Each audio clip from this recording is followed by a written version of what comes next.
عزیز طلبہ و طالبات، ہمارے آج کے لیکچر کا عنوان ہے اردو شاعری میں ایہام گوئی کی روایت۔ ایہام عربی زبان کا لفظ ہے جس کے لغوی معنی وہم یا وہم میں ڈالنا ہیں۔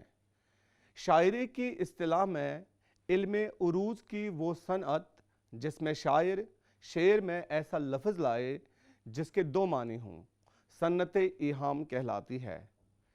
چونکہ اس صنعت کے استعمال سے قاری یا سامع وہم میں پڑ جاتا ہے کہ وہ شعر کا مفہوم کیا سمجھے، اس لیے اس صنعت کا نام ایہام رکھا گیا ہے۔ صنعت ایہام کے استعمال کی خوبی یہ ہے کہ جس ذومعنی لفظ پر شعر کی بنیاد رکھی جاتی ہے، اس کا ایک معنی مفہوم کے قریب تر اور دوسرا بعید ہوتا ہے، لیکن شعر میں شاعر کی مراد معنی بعید سے ہوتی ہے، معنی قریب سے نہیں۔ واضح ہو کہ ایہام میں شعر کا مطلب ایک ہی ہوتا ہے۔ ڈاکٹر انور سدید اردو ادب کی تاریخ میں لکھتے ہیں، اقتباس شروع: صنعت ایہام رعایت لفظی کے ایک مخصوص انداز کا اصطلاحی نام ہے اور اس کا تمام تر انحصار ذومعنی الفاظ کے فنکارانہ استعمال پر ہے۔ اقتباس ختم۔ انشا نے دریائے لطافت میں ایہام کے متعلق لکھتے ہوئے کہا ہے کہ ایہام کا مطلب ایسا لفظ استعمال کرنا ہے جس کے دو معنی ہوں، ایک قریب اور دوسرا بعید۔ ڈاکٹر ملک حسن اختر نے گلزار معنی از خواجہ دل محمد کے حوالے سے ایہام کی تعریف یوں کی ہے، اقتباس شروع: شعر میں ایسا لفظ لانا جس کے دو معنی ہوں، ایک معنی اس کے مقام کے قریب اور دوسرا بعید، لیکن شاعر معنی بعید مراد لے۔ اقتباس ختم۔ مختصراً شاعری میں ایہام سے مراد ایسی فنکاری ہے جس سے ذومعنی الفاظ اس انداز سے استعمال کیے جائیں کہ بظاہر قریبی معنی نظر آئیں، مگر غور کرنے کے بعد اصل مدعا سمجھ میں آئے۔ مثلاً یہ شعر دیکھیے: اس کے رخسار دیکھ کر جیتا ہوں، اس کے رخسار دیکھ کر جیتا ہوں، عارضی میری زندگانی ہے۔ یہاں اس شعر کا قریبی مفہوم شاعر کے مطابق یہ بنتا ہے کہ میری زندگی چونکہ عارضی ہے، اس لیے اپنے محبوب کے رخساروں کو دیکھ دیکھ کر زندگی بسر کر رہا ہوں۔ اور اگر گہرائی میں جائیں تو اس شعر کا بعید میں مفہوم دوسرے مصرعے میں استعمال ہونے والے عارضی یعنی عارض سے ماخوذ ہے۔ عارض رخسار یعنی گال کو کہتے ہیں۔ چنانچہ شاعر کی مراد یہ ہوگی کہ میری زندگی رخساروں ہی کے سہارے بسر ہو رہی ہے اور میں محبوب کے رخساروں یعنی عارض کو دیکھ دیکھ کر جی رہا ہوں۔ میر انیس کے اس شعر سے یہ تعریف واضح ہو سکے گی۔ تلوار کی تعریف کے باب میں لکھتے ہیں: دم ہے ستم گروں کا بہا کر لہو فری، سر کاٹ کے جدھر سے فری سرخ رو فری۔ لفظ سرخ رو دو معنی کا حامل ہے۔ بظاہر سرخ رو کے معنی کامیاب کے ہے، مگر اس کے دوسرے معنی سرخ چہرے کے ہیں اور یہاں پر یہی بعید معنی مقصود ہے، یعنی لہو کی وجہ سے تلوار کا چہرہ سرخ ہو گیا ہے۔ مومن خان مومن کا یہ خوبصورت شعر ہے: شب جو مسجد میں جا پھنسے مومن، شب جو مسجد میں جا پھنسے مومن، رات کاٹی خدا خدا کر کے۔ ایہام گوئی میں بعض جگہوں پر جنسی اثر نظر آتا ہے۔ ایک دلچسپ شعر ملاحظہ کیجئے: دختر درزی کا سینہ دیکھ کر، دختر درزی کا سینہ دیکھ کر جی میں آتا ہے کہ ململ دیجئے۔ اس شعر میں قریب کے معنی تو آپ سمجھ ہی گئے ہوں گے، بعید کے معنی یہ ہیں کہ درزی کی بیٹی اتنی نفاست کے ساتھ کپڑے سیتی ہے کہ شاعر کا جی چاہتا ہے کہ اس کو ململ یعنی ایک نرم اور ملائم کپڑا سینے کے لیے دے دے۔ یہاں ایک تو لفظ سینا زومانی ہے اور دوسرے مصرے میں ململ زومانی ہے۔ اردو شاعری میں نہ صرف ایہام بلکہ شاعرانہ صنعت گری کے نقطۂ نظر سے کسی بھی صنعت یا تشبیہ استعارہ کے استعمال کی بنیادی وجہ شاعر کا یہ اساسی مسئلہ ہے کہ وہ ہر ممکن طریقے سے اپنی بات، خیال، سوچ، تصور، تخیل، نظریہ، ماجرا، واردات، روداد، دکھ، کرب، خوشی، کیفیت کا اپنے قاری تک فوری، درست اور مؤثر ابلاغ چاہتا ہے، مگر ساتھ ہی یہ احساس بھی ہوتا ہے کہ کتنے ہی موزوں اور مناسب ترین بلکہ بہترین الفاظ ہی کیوں نہ استعمال کر لے، مجرد کیفیات اور غیر مرئی احساسات کا مکمل ابلاغ ممکن نہیں۔ اس لیے وہ شعر کی ہنڈیا میں صنعتوں کا تڑکا لگاتا ہے۔ غالب نے اس ضمن میں بڑی اچھی بات کہی ہے: ہر چند ہو مشاہدہ حق کی گفتگو، بنتی نہیں ہے بادہ ساگر کہے بغیر۔ شاعری میں مؤثر ابلاغ کے لیے جہاں تشبیہ، استعارہ، تمثیل، تلمی اور جدید دور میں علامت سے کام لیا جاتا ہے، وہاں صنعتیں بھی بروئے کار لائی جاتی ہیں۔ صنعتوں کے فنکارانہ استعمال سے شعر کے ذائقہ میں گویا نمک شامل ہو جاتا ہے۔ اسلوب کی حسن کاری کے لیے صنعتوں کا استعمال برا نہیں، بشرطیہ کہ انہیں صنعت ہی سمجھ کر استعمال کیا جائے اور انہیں ابلاغ کا ہی ایک ذریعہ سمجھا جائے۔ شعر میں کسی بھی صنعت کے استعمال کا جواز یہی ہے کہ معنی کی ترسیل اور مفہوم کے ابلاغ میں مددگار ثابت ہوں یا پھر حسن کاری کا وسیلہ بنے، نہ کہ صنعت کا استعمال ہی اصل مقصد قرار دے دیا جائے۔ صنعت حصول مقصد کا ذریعہ ہے، لہٰذا اسے مقصود بالذات نہ سمجھنا چاہیے۔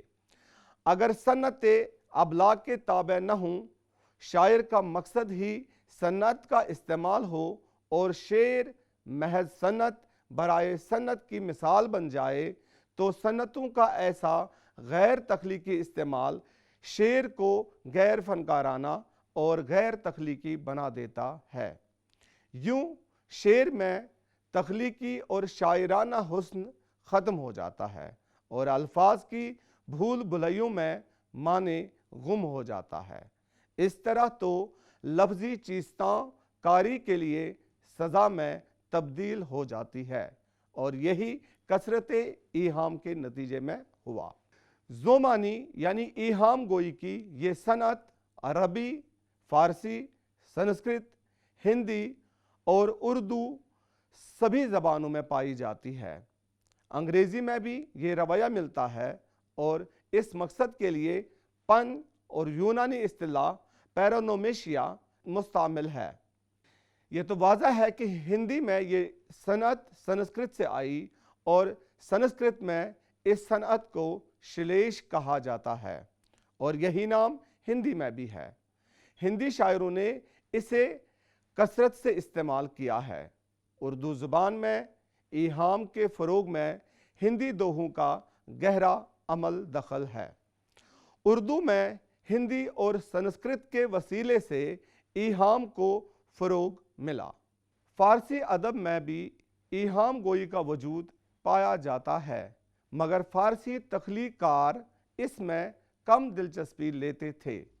محمد حسین آزاد نے اردو میں ایہام گوئی کے سلسلے میں لکھا ہے کہ ہندی دوہوں کے زیر اثر اس کا آغاز ہوا۔ رام بابو سکسینہ نے ایہام گوئی کے آغاز کو ولی کے عہد سے وابستہ کیا ہے۔ انہوں نے لکھا ہے: اقتباس شروع۔ ولی کے معاصرین صنعت ایہام کے بہت شائق تھے۔ یہ صنعت بادشاہ کی شاعری میں بہت مقبول ہوئی اور دوہوں کی جان ہے۔ قدماء کے کلام میں ایسے ذومانی اشعار بکثرت ہوتے ہیں۔ اقتباس ختم۔ اردو میں ایہام کی صنعت کہاں سے آئی؟ یہ فارسی سے آئی یا ہندی سے؟ بیشتر ناقدین اردو میں ایہام گوئی کا سرا ہندی دوہوں سے ہی جوڑتے ہیں۔ مولوی عبدالحق کا بھی یہی ماننا ہے کہ اردو شاعری میں ایہام گوئی کی روایت ہندی شاعری کی رہین منت ہے۔ وہ لکھتے ہیں، اقتباس شروع۔ یہ خیال قرین صحت معلوم ہوتا ہے کہ اردو ایہام گوئی پر زیادہ تر ہندی شاعری کا اثر ہوا اور ہندی میں یہ چیز سنسکرت سے پہنچی۔ اقتباس ختم۔ کہا جاتا ہے کہ شمالی ہند کے شعراء نے ایہام گوئی کا اثر ولی سے اخذ کیا تھا، لیکن یہ حقیقت ہے کہ صرف ولی ہی کے کلام میں صنعت ایہام کی مثالیں نہیں ملتیں۔ ان کے پیش رو صائب اور بیدل جیسے فارسی شعراء نے بھی ایہام سے مضمون آفرینی کا کام کیا تھا۔ سنسکرت شاعری اور برج بھاشا کے دوہوں میں صنعت ایہام کا استعمال خاص التزام کے ساتھ کیا جاتا رہا ہے، جس کے اثرات دکنی شعراء کے یہاں بھی ملتے ہیں۔ یہ وہ پس منظر ہے جس نے شعوری یا غیر شعوری طور پر اس دور کے شعراء کو متاثر کیا، جس کے نتیجے میں ایہام گوئی کو فروغ حاصل ہوا۔ اگر یہ کہا جائے کہ ایہام اردو شاعری کی سب سے زیادہ کبھی مقبول اور کبھی بدنام صنعت ہے تو اسے مبالغہ نہ سمجھا جائے، لیکن اس کے باوجود یہ بھی حقیقت ہے کہ یہ واحد ایسی صنعت ہے جس کے نام سے اردو شاعری کا ایک دور عہد ایہام یا دور ایہام گویا منسوب ہوا۔ تو ادبی مورخین نے ایہام کو ایک تحریک قرار دیا۔ اس سے پہلے کہ ہم اردو کے مشہور ایہام گو شعراء کا تذکرہ کریں، ہم پہلے یہ جاننے کی کوشش کریں گے کہ وہ کیا محرکات یا وجوہات رہے ہوں گے جن کے سبب اردو شاعری میں ایہام گوئی کی راہ ہموار ہوئی۔ ایہام گوئی کے فروغ کی وجوہات سیاسی و سماجی، تہذیبی اور ادبی حوالوں سے تلاش کی جا سکتی ہے۔ سیاسی حوالے سے دیکھا جائے تو برِ صغیر کی تاریخ میں یہ انتہائی بحرانی دور تھا۔ مغل حکومت کی مرکزیت کمزور ہونے کی وجہ سے ریاستیں بغاوت پر آمادہ تھیں۔ بادشاہ تیزی سے بدل رہے تھے اور آنے والے کو خود پتہ نہیں تھا کہ اس کی بادشاہت کتنے روز کی ہے۔ امرائے سلطنت ذاتی مفادات کی رسا کشی میں مصروف تھے۔ ان سیاسی عوامل کے بد اثرات بلا واسطہ معاشرے پر پڑے۔ وہ اقدار جن پر معاشرہ کا ڈھانچہ قائم تھا اب جامد ہو کر اپنا اثر کھونے لگی۔ ان کی عملی افادیت ختم ہو گئی اور معاشرے کی روح سے ان کا تعلق ختم ہو گیا تھا۔ اس سے نہ صرف افراد بلکہ معاشرے کے تمام عناصر اپنی جگہ سے ہٹ گئے۔ اس سے جو خلا اور کھوکھلا پن پیدا ہوا، اس کو چھپانے کے لیے ظاہری نمود و نمائش کا سہارا لیا گیا۔ ثنویت کا تضاد فرد کو اندر ہی اندر گھن کی طرح کھانے لگا۔ سارے معاشرے کو ہر چیز اور ہر بات کے دو رخ اور دو معنی نظر آ رہے تھے۔ وہی چیز اور وہی بات کامیاب تھی جس کے دو رخ تھے۔ صدیوں سے نمو پانے والی تہذیب کا شیرازہ بکھر رہا تھا۔ تہذیب کا مرکز گھر اور دربار کی بجائے گلی کوچے، بازار، میلے ٹھیلے اور ناؤ نوش کی محفلیں تھیں۔ فقرے بازی، ضلع جگت، لطیفے اور دومانی الفاظ اس ماحول اور ان محفلوں میں فرد کی کامیابی کا پیمانہ بن گئے۔ ہر چیز اور ہر عمل کے دو معنی تھے۔ اس دور میں بادشاہ موجود تھا، مگر وہ بادشاہ نہیں جو اکبر اور اورنگزیب تھا۔ امراء تھے اور ان کی تلواریں بھی، مگر اب یہ میدان کارزار میں کام آنے والے ہتھیار سے زیادہ منصب کے تعین کی علامت تھیں۔ سپاہی تھے، مگر ان کی تلوار کی کاٹ ان کی زبان میں آ گئی تھی۔ مختصر یہ کہ اس دور کی زندگی اور معاشرت ایہام کی مجسم مثال بن کر رہ گئی۔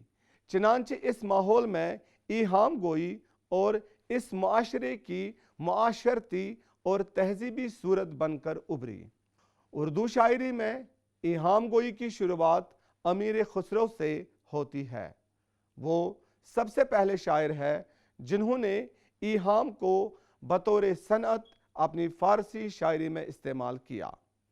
پھر فارسی کا فائدہ اٹھاتے ہوئے اردو میں ایسے اشعار کہے جن میں یہ صنعت استعمال ہوتی تھی۔ ان کی پہلیوں میں ایہام کا استعمال کثرت سے نظر آتا ہے۔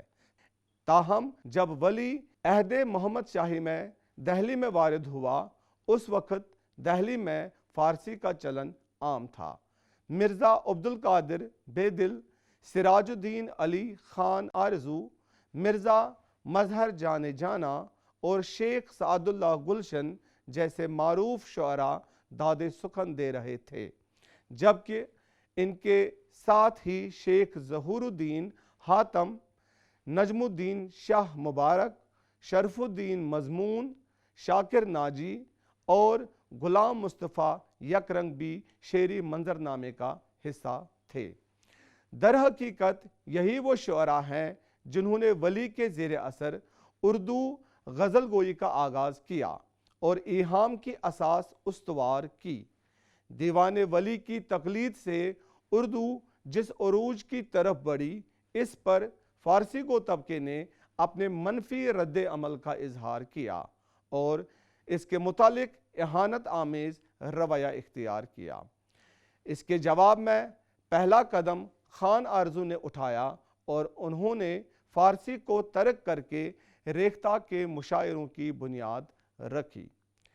چنانچہ ایک ایسا ماحول پیدا ہوا جس میں اردو کو ادبی سطح پر فارسی کے مقابل آنا پڑا۔ فارسی کا مقابلہ کرنے کے لیے اردو شعراء نے لفظ کو نئے نئے انداز میں استعمال کرنے کی کوشش کی۔ اس طرح اردو میں ایہام گوئی کا رجحان پیدا ہوا، جو دیکھتے ہی دیکھتے اردو کی پہلی باقاعدہ تحریک کی صورت اختیار کر گیا۔ بقول ڈاکٹر جمیل جالبی، اقتباس شروع۔ دیوان ولی نے شمالی ہند کی شاعری پر گہرا اثر ڈالا اور دکن کی طویل ادبی روایات شمال کی ادبی روایت کا حصہ بن گئی۔ 18ویں صدی شمال و جنوب کے ادبی و تہذیبی اثرات کے ساتھ جذب ہو کر ایک نئی عالمگیر روایت کی تشکیل و تدوین کی صدی ہے۔ اردو شاعری کی پہلی ادبی تحریک یعنی ایہام گوئی بھی دیوان ولی کے زیر اثر پروان چڑھی۔ اقتباس ختم۔ ایہام گوئی کی صنعت کو جس نے عروج عطا کیا وہ خان آرزو ہیں۔ خان آرزو اور ان کے شاگردوں نے اس صنعت کا فراوانی سے استعمال کیا۔ انہیں یقین تھا کہ مستقبل میں فارسی کے بجائے ریختہ ہی اس ملک کی زبان بننے والی ہے۔ اس صنعت میں طبع آزمائی کرنے والوں کی فہرست طویل ہے، لیکن چند اہم ایہام گو شعراء میں شاہ مبارک آبرو، شاکر ناجی، مصطفیٰ خان یک رنگ اور شاہ ظہور الدین حاتم وغیرہ کے نام کافی اہمیت کے حامل ہے۔ ایہام گوئی کی اس روایت کو فروغ دینے میں ولی کا نام کافی اہمیت کا حامل ہے۔ اس صنعت کا نمایاں اظہار ہمیں ولی کی شاعری میں ملتا ہے، اس لیے ولی کو ہی ایہام کی تحریک کا نقطۂ آغاز مانا جاتا ہے۔ ولی کے ان اشعار میں ایہام کی عکاسی بھرپور ملتی ہے۔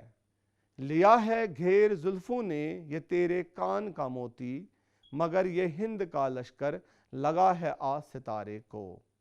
موسیٰ جو آ کے دیکھے تجھ نور کا تماشا، اسکوں پہاڑ ہوئے پھر طور کا تماشا۔ نجم الدین شاہ مبارک آبرو خان آرزو کا قرابت دار شاگرد تھا۔ گوالیار کے مشہور صوفی خاندان سے تعلق رکھتے تھے۔ مزاجاً وہ ایک صوفی منوش انسان تھے۔ گوالیار سے ہجرت کر کے دہلی میں سکونت اختیار کر لی، وہیں ان کا انتقال ہوا۔ شمالی ہند کے دور اول کے شعراء میں ان کا ایک ممتاز مقام ہے۔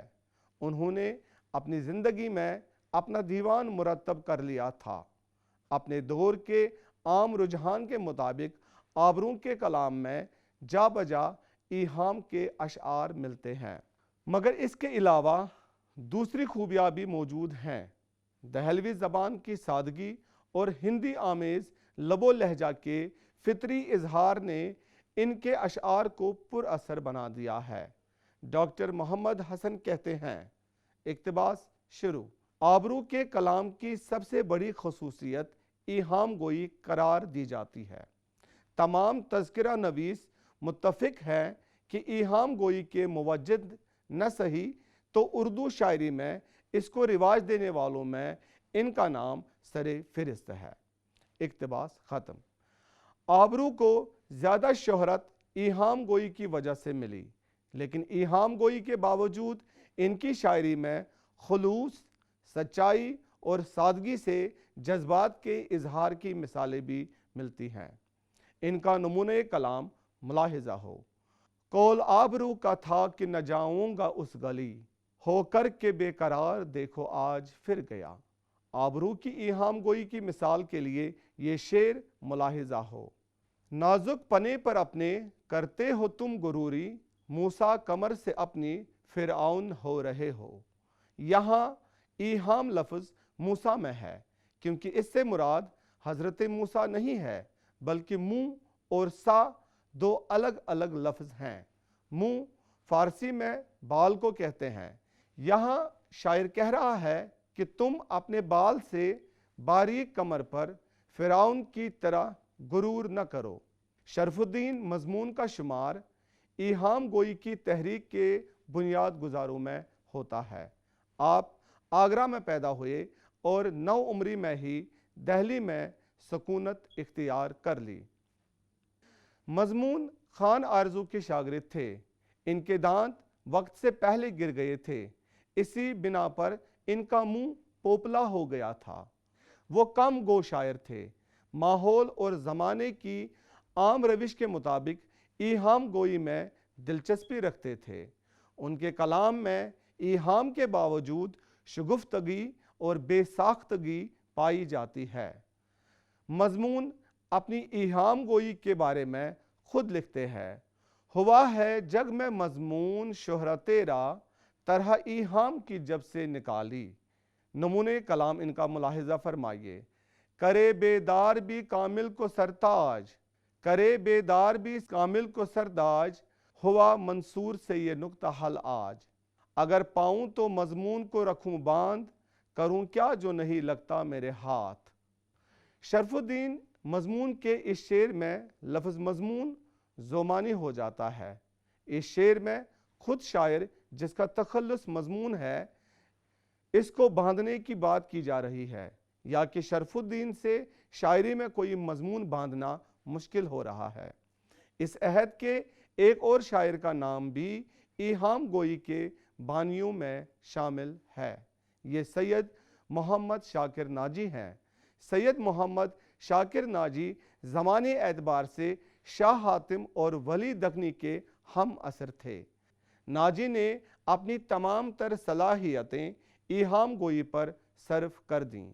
ان کے کلام کا مطالعہ کرنے کے بعد پتہ چلتا ہے کہ ان کا سارا دیوان ایہام میں ڈوبا ہوا ہے، اور انہوں نے اپنے قصر شاعری کو ایہام اور صرف ایہام کی اساس پر استوار کرنے کا عزم کر رکھا تھا۔ ایہام کے علاوہ ان کے دیوان میں کچھ موجود نہیں ہے۔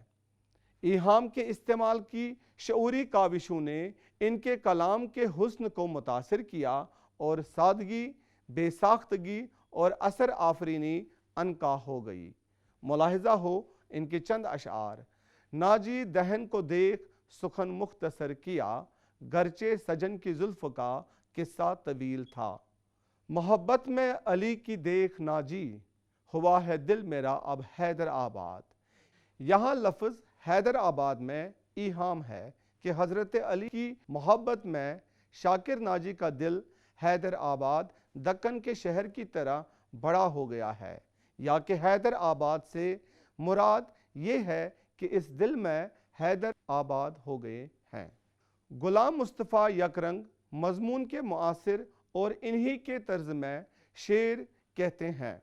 یک رنگ محمد شاہ کے منصبدار اور صاحب دیوان شاعر تھے۔ ان کے کلام میں بھی ایہام تو ہے، مگر وہ شدت نہیں جو اس زمانے کے دوسرے شعراء کے یہاں ہے۔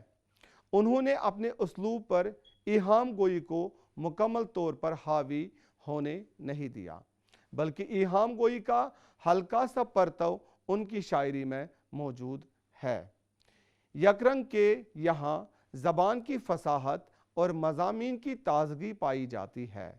مثلا نہ کہو یہ کہ یار جاتا ہے، نہ کہو یہ کہ یار جاتا ہے، دل سے صبر و قرار جاتا ہے۔ جدائی سے تیری اے سندلی رنگ، جدائی سے تیری اے سندلی رنگ، مجھے یہ زندگانی درد سر ہے۔ صدر الدین خان فائز دہلوی صاحب علم اور صاحب ثروت تھے، ولی سے بہت متاثر تھے اور اکثر انہی کی زمین میں شعر کہتے تھے۔ ان کی شاعری میں حسن و عشق کی واردات کا ذکر ہوا ہے۔ ان کے مطبوعہ دیوان میں صرف 32 غزلیں ہیں، باقی منظومات ہیں۔ ان میں ہندوستانی عناصر پائے جاتے ہیں۔ سیدھی سادی زبان میں وہ جذبات و احساسات کی ترجمانی کرتے ہیں۔ انہوں نے اپنے کلام میں دہلی کا بار بار ذکر کیا ہے اور خود کو دہلوی کہا ہے۔ ایہام ان کے یہاں بہت کم ہے، لیکن صنعتوں کا استعمال فنکارانہ انداز میں کیا ہے۔ مثال کے طور پر جب سجیلے خرام کرتے ہیں، ہر طرف قتل عام کرتے ہیں، وہی قدر فائز کی جانے بہت، جسے عشق کا تیر کاری لگے۔ ایہام گوئی کے 4 بڑے شعراء میں حاتم کا نام اس لیے نہیں ہوا کیونکہ ایک طرف وہ ایہام گو شاعروں کے ساتھ تھے اور دوسری طرف انہوں نے ایہام گوئی کے رد عمل میں بھی اظہار کیا ہے۔ ظہور الدین شاہ حاتم تحریک ایہام گوئی کے ایسے مشتاق شاعر تھے جن کا شمار اپنے عہد کے اساتذہ میں ہوتا ہے۔ ابتدا میں وہ ایہام گوئی کی طرف مائل تھے، لیکن بعد میں رد عمل کا اظہار کرتے ہوئے بہت جلد ایہام گوئی سے کنارہ کشی اختیار کر لی۔ انہوں نے اثر نو اپنے کلام کا انتخاب دیوان زادہ کے نام سے کیا اور اپنے پرانے ضخیم دیوان کو مسترد کر دیا۔ انہوں نے بھرپور انداز میں تخلیقی صلاحیتوں کا اظہار کرتے ہوئے غزل میں کمال پیدا کیا۔ غزل کے علاوہ حاتم نے شعر آشوب بھی لکھے ہیں، جن میں ان کے عہد کے سیاسی، معاشرتی و تہذیبی حالات کی مرقع کشی کی گئی ہے۔ انہوں نے واسوخت بھی لکھے اور دیگر مروجہ اصناف میں بھی شعر کہے ہیں۔ حاتم ولی دغنی سے متاثر تھے اور دیوان زادہ کے دیباچے میں ولی کو خراج تحسین پیش کیا ہے۔ زمانے کی روش کے مطابق حاتم نے بھی ایہام سے شگف کا اظہار کیا اور ایسے اشعار کہے: نہ گھٹے ایک رتی وزن میں الا ماشا، گر میرے من کو جو 100 من کے برابر تولے، خاصے سجن کا ملنا تن سکھ ہے عاشقوں کو، گھاڑے رکیب سارے مرتے ہیں ململ۔ ان شعراء کے علاوہ احسان اللہ احسان، عبد الوہاب یکرو، شاہ ولی اللہ اشتیاق اور میر محمد سجاد بھی ایہام گو شاعر تھے۔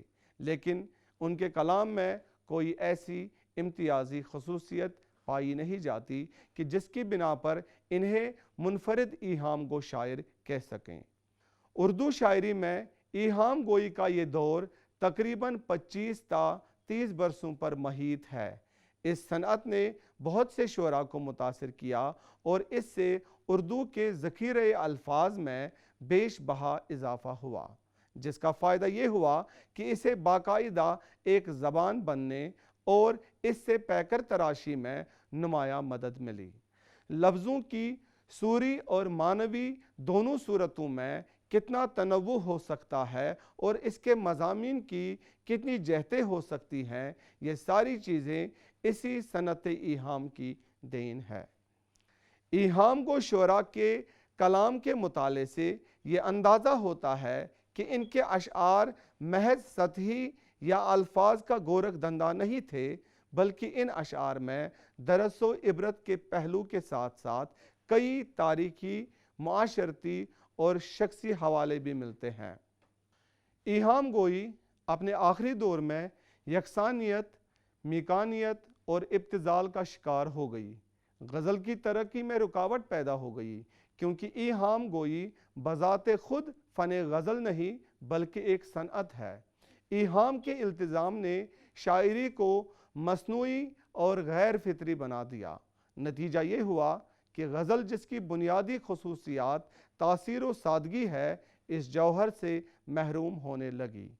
شعراء اپنا سارا زور بیان اور قدرت کلام ادائے مضمون کے بجائے تلاش لفظ پر صرف کرنے لگے، لہٰذا کلام میں بے کیفی اور بے لطفی پیدا ہونے لگی۔